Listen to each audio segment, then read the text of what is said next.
Good evening to all of you. Welcome है आप सभी का आज की क्लास के अंदर। तो आज हम लोग भाई आरपीएफ का जो 2019 का सेकंड शिफ्ट का पेपर था वो डिस्कस कर रहे हैं और 26 से आगे हम लोग जीके के क्वेश्चन करेंगे। तो अगर आपको क्लास अच्छी लगती है अभी अपने फ्रेंड्स के पास शेयर किया करो क्लास को, ठीक है। तो देखिए भाई, ये क्वेश्चन मैंने आपको होमवर्क दिया था कि वित्तीय घाटा का क्या अर्थ है। तो वित्तीय घाटा का अर्थ एक्सटर्नल रेमेडीज भी है, एक्सटर्नल डेब्ट भी है, करेंसी प्रिंटिंग भी है। वित्तीय घाटा सरकार को प्राप्त कुल राजस्व और कुल व्यय के बीच के अंतर को ही क्या बोलते हैं? वित्तीय घाटा बोलते हैं। कुल राजस्व प्राप्त हुआ है और कुल खर्चा कितना हुआ है उसके बीच के डिफरेंस को वित्तीय घाटा बोलेंगे। इसमें बाह्य उपचार भी शामिल है, बाह्य ऋण भी शामिल है, मुद्रा का मुद्रण भी शामिल है। नेक्स्ट क्वेश्चन पे चलते हैं। नेक्स्ट क्वेश्चन आप लोगों के सामने, निम्न में से संगम साहित्य का कौन सा ग्रंथ व्याकरण और काव्य शास्त्र से संबंधित है? व्याकरण और काव्य शास्त्र से संबंधित कौन सा है आपका? तोल्काप्पियम। कौन सा है? तोल्काप्पियम। संगम साहित्य का व्याकरण ग्रंथ और काव्य शास्त्र तोल्काप्पियम है। अगस्त्य ऋषि के 12 योग्य शिष्यों में से एक तोल्काप्पिय द्वारा लिखा गया ग्रंथ है आपका। और जीवक चिंतामणि, एक सेकेंड, जीवक चिंतामणि एक तमिल महाकाव्य है। यह जैन मुनि तिरुकदेवर द्वारा लिखा गया एक जैन धर्म ग्रंथ है भाई। जीवन चिंतामणि तमिल का है, जैन धर्म का है। किसने लिखा था? तिरुकदेवर ने लिखा था। नेक्स्ट क्वेश्चन आप लोगों के सामने, मरुस्थलीय मिट्टी निम्नलिखित में से किस राज्य में पाई जाती है? मरुस्थलीय मिट्टी की बात हो रही है तो देखिए option, desert soil is found in which of the following state. तो कौन से स्टेट में पाई जाती है? राजस्थान में पाई जाती है अभी मरुस्थलीय मिट्टी। मरुस्थलीय मिट्टी की अधिकतम मात्रा अधिकतम राजस्थान में पाई जाती है। यह मिट्टी बलुई, रेतीली व रेत के टीलों के रूप में पश्चिमी राजस्थान के जैसलमेर, बाड़मेर, बीकानेर, जोधपुर, नागौर तथा चूरू जिलों में पाई जाती है। ठीक है, तो मरुस्थल मिट्टी सबसे ज्यादा कहाँ पाई जाती है? आपके राजस्थान के अंदर। नेक्स्ट क्वेश्चन पे चलते हैं। नेक्स्ट क्वेश्चन आप लोगों के सामने, पट्टचित्र निम्न में से किस राज्य की पारंपरिक चित्रकला है? Which of the following state has Pattachitra a traditional painting art. तो कौन से की है ये? पट्टचित्र हो जाएगी उड़ीसा की। ठीक है, पट्टचित्र, चित्र को जो चित्र था वो पट्ट मतलब फाड़ दिया वो और फिर वो उड़ गया, ऐसे याद कर लेना। पेज है वो फट गया और वो उड़ गया। तो पट्टचित्र उड़ीसा राज्य की पारंपरिक चित्रकला है। इन चित्रों में हिंदू देवी देवताओं को दर्शाया गया है। पट्ट का अर्थ होता है कपड़ा। एक सेकेंड, पट्ट का अर्थ क्या होता है भी? कपड़ा। गुजरात शैली, गुजरी या गुजरात शैली के नाम से अभिहित की जाने वाली चित्रकला की इस शैली में पर्वत, नदी, सागर, बादल आदि विशेष रूप से बनाए गए हैं। गुजरात चित्रकला शैली को प्रकाश में लाने का श्रेय डॉक्टर आनंद कुमार स्वामी को जाता है। नेक्स्ट क्वेश्चन की तरफ बढ़ते हैं। नेक्स्ट क्वेश्चन आपके सामने, निम्न में से कौन सा वैदिक ग्रंथ शिल्प धन विज्ञान से संबंधित है? Which of the following Vedic text is related to craft और वेल साइंस। तो राइट आंसर क्या हो जाएगा? शिल्प शास्त्र। क्या हो जाएगा भाई? शिल्प शास्त्र आप लोगों का शिल्प से और धन विज्ञान से संबंधित है। शिल्प शास्त्र शिल्प धन विज्ञान से संबंधित है। शिल्प शास्त्र में प्राचीन हिंदू ग्रंथ है जिसमें विविध प्रकार की कला और हस्तशिल्पों की डिजाइन और सिद्धांत का विवेचन किया गया है। इसमें 64 कलाओं का उल्लेख मिलता है भाई। इसमें काष्ठकारी, स्थापत्य कला, आभूषण कला, नाट्य कला, नृत्य और काव्य शास्त्र आदि शामिल है। ये सारे भी आपके शिल्प और धन विज्ञान में है। नेक्स्ट क्वेश्चन की तरफ बढ़ते हैं। 49 अक्षांश उत्तर डैश के मध्य एक अंतर्राष्ट्रीय सीमा रेखा है। 49 latitude north is an international border line between. कहाँ के बीच की है? ये आपकी है यूएसए और कनाडा के बीच की। कहाँ की है? यूएसए और कनाडा के बीच की। 49 अक्षांश उत्तर पृथ्वी की भूमध्य रेखा के उत्तर में 49 डिग्री अक्षांश पर स्थित अक्षांश वृत्त है। यह काल्पनिक रेखा है जो कि प्रशांत महासागर और अटलांटिक महासागर और उत्तरी अमेरिका, यूरोप, एशिया के भूमध्य क्षेत्रों से गुजरती है। 49 अक्षांश उत्तर संयुक्त राज्य अमेरिका और कनाडा के मध्य एक अंतर्राष्ट्रीय सीमा रेखा है। 49 कहाँ की है? आपकी है संयुक्त राज्य अमेरिका की और कनाडा की। याद रखेंगे सारे बच्चे। नेक्स्ट क्वेश्चन की तरफ चलते हैं। नेक्स्ट क्वेश्चन है अपलेशियन पर्वत श्रृंखला निम्न में से किस महाद्वीप में स्थित है? Which of the following is a part of the Appalachian mountain range? तो राइट आंसर क्या आ जाएगा? उत्तरी अमेरिका। अपलेशियन कहाँ पे है आपका? उत्तरी अमेरिका के अंदर। अपलेशियन पर्वत श्रृंखला उत्तरी अमेरिका महाद्वीप में स्थित है। दक्षिणी पूर्वी क्षेत्र में यह एक अवशिष्ट व मोड़दार पर्वत के रूप में विकसित हुआ है। नदियों और हिमनदियों द्वारा अपरदित यह क्षेत्र जल विद्युत ऊर्जा के उत्पादन की दृष्टि से बहुत महत्वपूर्ण है और इसकी सबसे ऊंची चोटी माउंट मिसेल है भाई। उसके बाद अफ्रीका के अंदर आप लोगों का किलिमंजारो है जो कि 5895 मीटर। ऑस्ट्रेलिया के अंदर आपकी कोशिस्को ग्रेट डिवाइडिंग रेंज पर स्थित है भैया। और एशिया में हिमालय की सबसे ऊंची चोटी है माउंट एवरेस्ट 8848 जो कि कहाँ पे है? नेपाल में है। वहां पे इसको किस नाम से जाना जाता है? सागरमाथा के नाम से। नेक्स्ट क्वेश्चन आप लोगों के सामने, सूर्य के प्रकाश को सूर्य से पृथ्वी पर आने में कितना टाइम लगता है? How much time does the sunlight take from the sun to the earth? तो कितना टाइम लगता है? 8 मिनट 20 सेकंड का लगता है भाई। कितना लगता है? 8 मिनट 20 सेकंड के अंदर जो सूर्य का प्रकाश है वो सूर्य से पृथ्वी पे आ जाता है 8 मिनट 20 सेकंड में। सूर्य का प्रकाश पृथ्वी पर आने में 8 मिनट 20 सेकंड का टाइम लेता है। सूर्य की पृथ्वी से न्यूनतम दूरी 14.70 करोड़ किलोमीटर है तथा अधिकतम दूरी है 15.21 करोड़ किलोमीटर। नेक्स्ट क्वेश्चन है, राज्य विश्वविद्यालयों का चांसलर कौन होता है? Who is the chancellor of state university? तो कौन होता है भाई? वहां का जो गवर्नर होएगा ना वही उन यूनिवर्सिटी का चांसलर होता है। कौन होता है? वहां का गवर्नर। जैसे कि अब हरियाणा है तो आप लोग मेरे को ये बताना, अब हरियाणा के अंदर मान के चले हम लोग के और इनकी बात करते हैं, MDU की इनकी बात करते हैं, तो इन यूनिवर्सिटी के चांसलर कौन होते हैं बताना। नेक्स्ट क्वेश्चन आप लोगों के सामने, एक बार ये देखो थोड़ा सा, राज्य विश्वविद्यालयों का चांसलर राज्य का राज्यपाल होता है। अनुच्छेद 153 के तहत देश में प्रत्येक राज्य का राज्यपाल होगा। कहाँ की गई है ये बात? आर्टिकल 153 के अंदर। यह संवैधानिक पद होता है। इसकी नियुक्ति राष्ट्रपति के द्वारा होती है तथा राष्ट्रपति के प्रसाद पर्यंत ही काम करता है। इसका मतलब राष्ट्रपति जब चाहे इसको हटा सकता है, दूसरा लेके आ सकता है।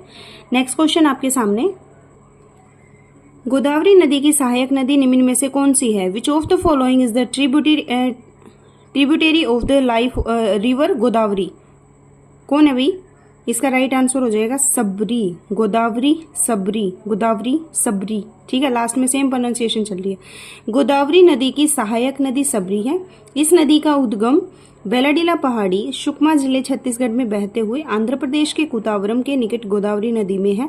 कांगेर और मालेंगर इसकी सहायक नदियां हैं। गोदावरी की लंबाई 1465 किलोमीटर है। यह नासिक जिले से निकलती है और बंगाल की खाड़ी में गिर जाती है। मूसी नदी के किनारे हैदराबाद बसा है। हैदराबाद कहाँ पे है? मूसी नदी के किनारे। और यह कृष्णा नदी की सहायक नदी है जो भारत के तेलंगाना राज्य में बहती है, जिसकी लंबाई है 240 किलोमीटर। नेक्स्ट क्वेश्चन पे चलते हैं। नेक्स्ट क्वेश्चन है, पहली जैन परिषद कहाँ आयोजित की गई थी? पहली जैन परिषद, एक second, where was the first Jain council organised? तो कहाँ पे की गई थी? राइट आंसर हो जाएगा पाटलिपुत्र के अंदर। भाई कहाँ की गई थी? पाटलिपुत्र के अंदर की गई थी। और इसकी जो अध्यक्षता है ना वो स्थूलभद्र ने की थी। किसने की थी? स्थूलभद्र ने की थी। ये बच्चे सारे याद रखेंगे। और जो स्थूलभद्र के नेतृत्व में ही जो मगध थे ना वो श्वेतांबर कहलाए थे। श्वेतांबर तो सुना है ना आपने, श्वेत कपड़े पहनते थे। और कुशीनगर का प्राचीन नाम कसिया बाजार होता था। यह बौद्ध तीर्थ स्थल होता है जहाँ पे गौतम बुद्ध का महानिर्वाण प्राप्त हुआ था उनको, है ना। गौतम बुद्ध को महापरिनिर्वाण वहीं पे प्राप्त हुआ था। वल्लभी ज्ञान का मुख्य केंद्र होता था और यहाँ पे बहुत सारे बौद्ध मठ भी होते थे उस टाइम पे। यहाँ 7वीं सदी के मध्य में चीनी यात्री हेनसोंग और अंत में आईचीन आते थे। आईचीन आते थे। कौन आते थे? आईचीन। नेक्स्ट क्वेश्चन आपके सामने, अंकोर वाट मंदिर कहाँ पे है? Where is Angkor Wat temple located? तो ये है आपका कंबोडिया के अंदर। अंकोर वाट कहाँ पे है? कंबोडिया। अंकोर वाट मंदिर कंबोडिया में स्थित है। यह दुनिया का सबसे बड़ा धार्मिक स्मारक है। यह भगवान विष्णु के एक मंदिर के रूप में बनाया गया है जो धीरे धीरे 12वीं शताब्दी के अंत में बौद्ध मंदिर में परिवर्तित हो गया था। और कंबोडिया का पुराना नाम यशोधरपुर था। क्या था भाई? यशोधरपुर, क्योंकि इनका निर्माण सूर्यवर्मन द्वितीय ने करवाया था, उनके शासनकाल में हुआ था। वियतनाम दक्षिण पूर्व एशिया के प्रायद्वीप के पूर्वी भागों में स्थित एक देश है। इसके उत्तर में चीन है, उत्तर पश्चिम में लाओस है तथा दक्षिण पश्चिम में कंबोडिया स्थित है। नेक्स्ट क्वेश्चन आपके सामने, play the game in the spirit of the game निम्न में से किसका आदर्श वाक्य था? Play the game in the spirit of the game was the motto of dash from the following? तो राइट आंसर क्या हो जाएगा? पहले एशियाई गेम का, फर्स्ट जो एशियन गेम हुए थे ना उनका ये क्या था? मोटो था, play the game in the spirit of the game. Play the game in the spirit of the game, प्रथम एशियाई खेल जो कि 1951 में नई दिल्ली में हुए थे, उसका स्लोगन है ये।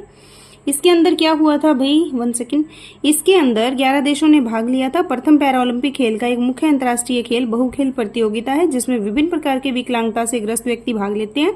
पहला राष्ट्रमंडल खेल 1978 से, इन्हें सिर्फ कॉमनवेल्थ गेम या राष्ट्रमंडल खेल कहा जाता है। नेक्स्ट क्वेश्चन की तरफ बढ़ते हैं।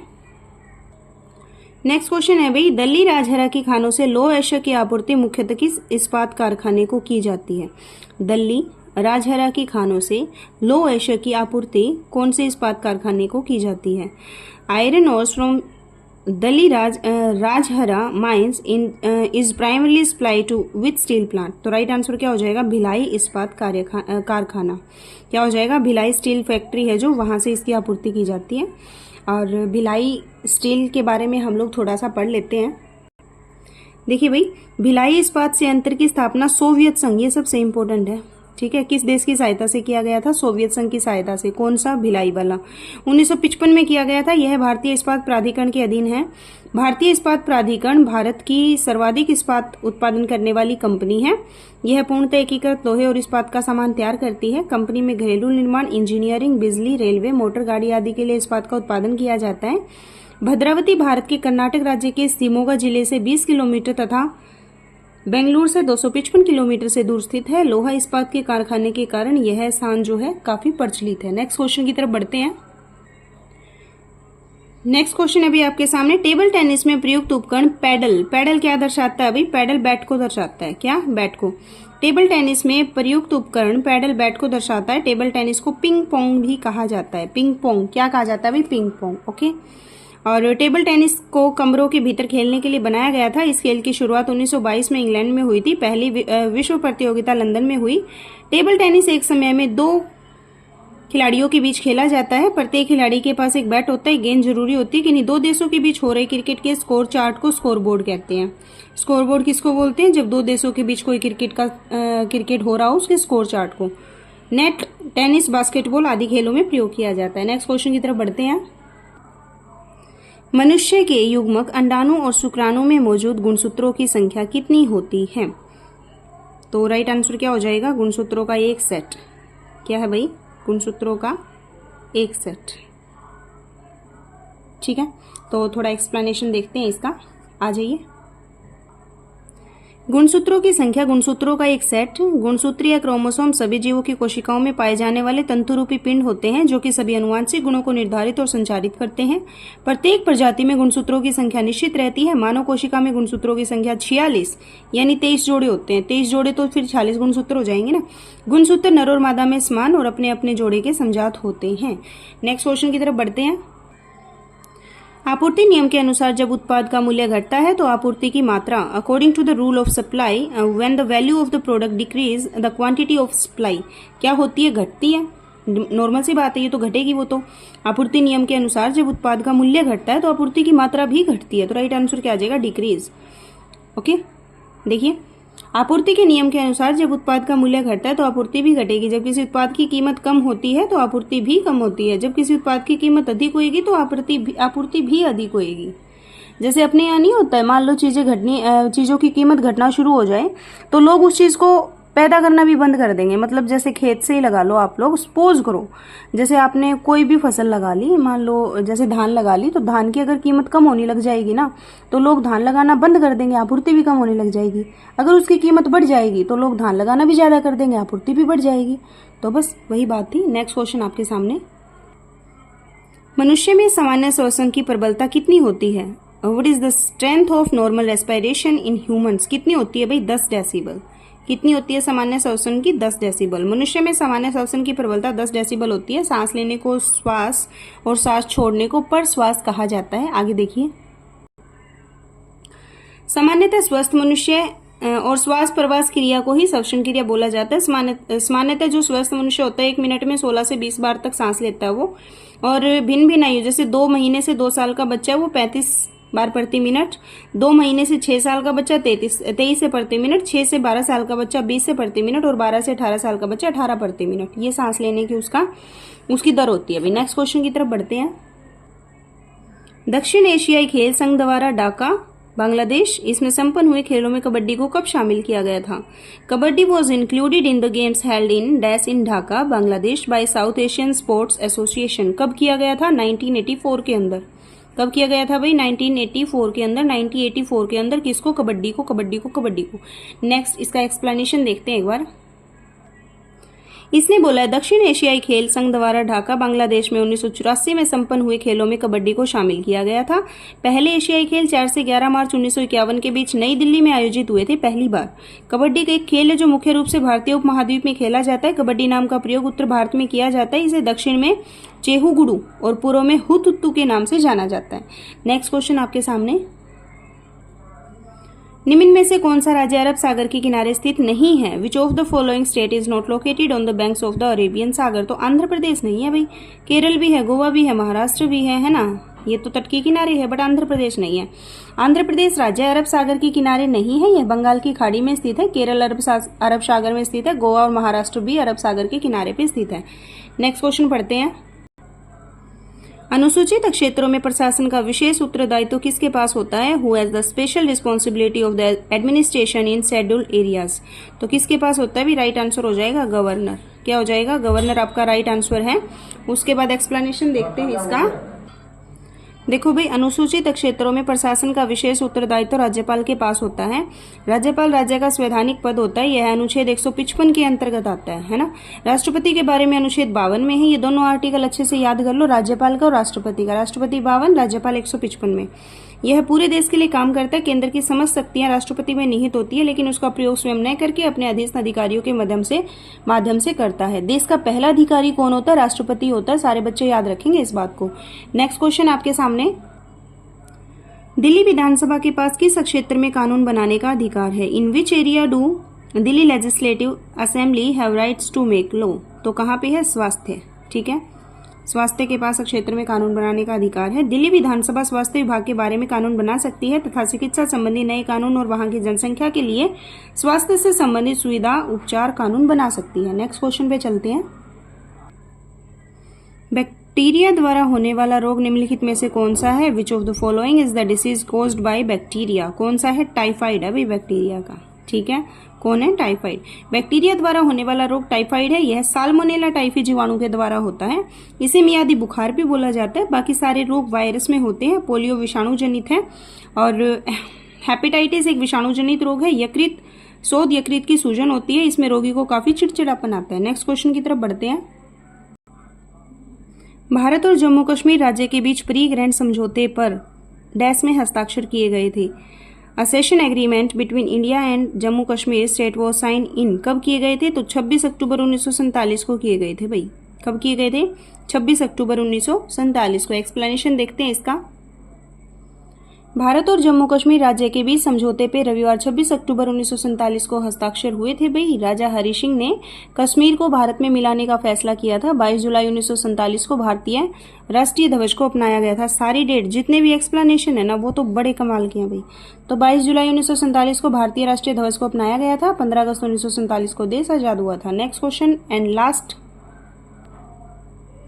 मुगलों के विरुद्ध हल्दी घाटी का युद्ध किसने लड़ा था? किसने लड़ा था? महाराणा प्रताप ने। Who fought the war of Haldi Ghati against the Mughal? किसने लड़ा था भाई? महाराणा प्रताप ने लड़ा था।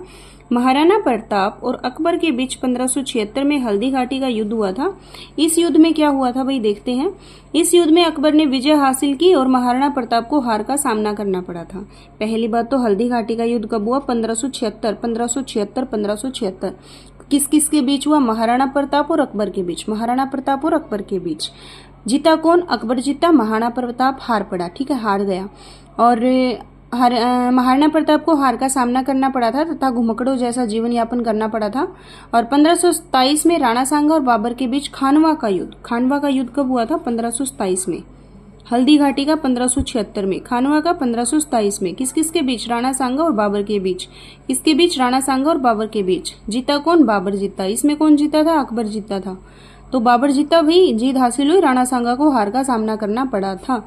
ये अपने 50 क्वेश्चन कंप्लीट हो चुके हैं भाई। उसके बाद नेक्स्ट शिफ्ट का एग्जाम डिस्कस करेंगे नेक्स्ट क्लास के अंदर। क्लास कैसी लगती है सारे बच्चे कमेंट करके जाया करो। और उसके बाद हम लोग कल मिलते हैं। तब तक के लिए take care, bye, good night.